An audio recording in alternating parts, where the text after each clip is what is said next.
किसी राजा ने शरण दी तो उन राज्यों पर चढ़ाई कर उन्हें खालसा घोषित कर दिया जाएगा। इस आदेश के बाद मारवाड़ी ठिकानों ने पुरोहितों को उनकी हवेली से निकलने का निवेदन किया।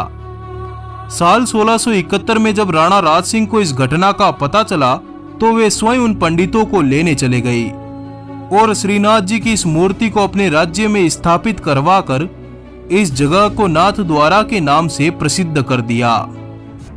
जब महाराणा को पुरोहितों से ज्ञात हुआ कि पावन नगरी हरिद्वार को औरंगजेब द्वारा ध्वस्त कर दिया गया तो उन्होंने अपने पुत्र भीम सिंह को तुरंत गुजरात के लिए रवाना कर दिया। भीम सिंह ने मुगलों के अधिकार वाले गुजरात में प्रवेश कर 300 मुगल पूजागरों को ध्वस्त करवा दिया। भीम सिंह सूरत को लूटकर मालवा को विजयी करता हुआ नर्मदा की धाराओं को जीतकर आगे बढ़ा और मांडव, उज्जैन तथा चंदेरी तक भगवा झंडा गाड़ आया। इस घटना से औरंगजेब तिलमिला उठा, पर फिर भी वो शांत रहा। वो मेवाड़ के राणा से दुश्मनी मोल लेना नहीं चाहता था। मेवाड़ से दुश्मनी का मतलब था पीढ़ियां बीत जाएगी पर मेवाड़ से दुश्मनी नहीं बीतेगी। एक बार औरंगजेब ने आदेश जारी किया कि वो हिंद की धरती से कुफ्र समाप्त करने के लिए सभी मंदिरों को ध्वस्त कर देगा, जिसके प्रत्युत्तर में महाराजा जसवंत सिंह राठौड़ ने कहा कि अगर ऐसा हुआ तो हम संपूर्ण राजपुताने में आपके धर्म के साथ भी वही सलूक करेंगे। आज वही जसवंत सिंह जीवित नहीं थे। राजन की मृत्यु के तुरंत बाद ईस्वी सन 1678 में औरंगजेब ने जोधपुर राज्य को खालसा घोषित कर मुस्लिमों को सौंप दिया और कहा कि आज कुफ्र का गढ़ इस्लाम का घर हो गया। जसवंत सिंह के सेनापति वीर दुर्गादास राठौड़ काबुल से तुरंत जोधपुर चले आए। मुगल सत्ता के खिलाफ युद्ध का ऐलान कर दिया।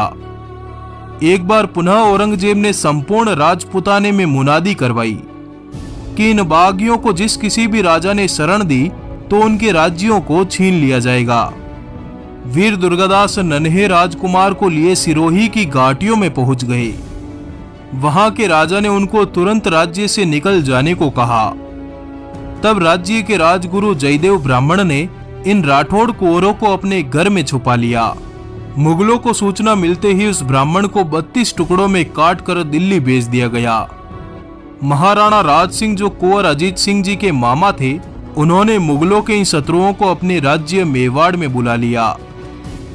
इस बार तो औरंगजेब राणा राज सिंह जी से भयानक रूप से नाराज हो गया। उसने मेवाड़ पर हमला तो नहीं किया, पर महाराणा राज सिंह को अपनी ताकत दिखाने के लिए एक अन्य राजपूत रियासत किशनगढ़ पर आक्रमण कर दिया। औरंगजेब की दिल ही ख्वाहिश थी कि किशनगढ़ की राजकुमारी चारुमती से उसका विवाह हो जाए।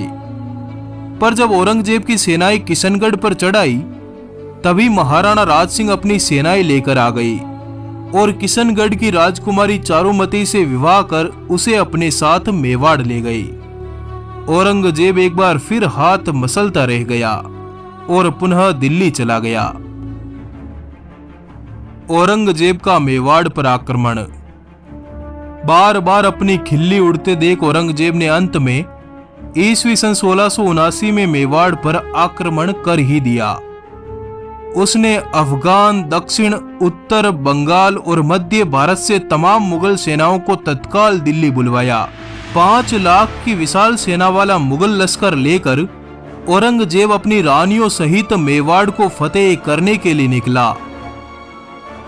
5 महीने के लंबे सफर के बाद औरंगजेब ने अपनी सेनाओं सहित उदयपुर में प्रवेश किया और उदयपुर के प्रसिद्ध जगदीश मंदिर को तुड़वाकर उसने काफिरों के खिलाफ युद्ध की हुंकार भरी। इस समय महाराणा राज सिंह मेवाड़ की समस्त जनता के साथ ऊंचे पर्वतों पर चले गए और अपनी सेनाओं को 5 भागों में विभाजित कर दिया। औरंगजेब ने महाराणा का पता लगाने के लिए अपनी सेनाओं को कई हिस्सों में भेज दिया और औरंगजेब स्वयं चित्तौड़, मंदसौर और मांडलगढ़ को विजयी करता हुआ मेवाड़ की घाटियों पर चढ़ाया। जहां उसने सामने देखा तो महाराणा पहले से वहीं मौजूद थे। औरंगजेब ने अपनी सेनाओं को अलग अलग हिस्सों में महाराणा की खोज में भेजा हुआ था और इस समय उसके पास छोटी सी सैनिक टुकड़ी थी। ऐसी स्थिति में वो महाराणा को पूरे लश्कर के साथ देखकर घबरा गया।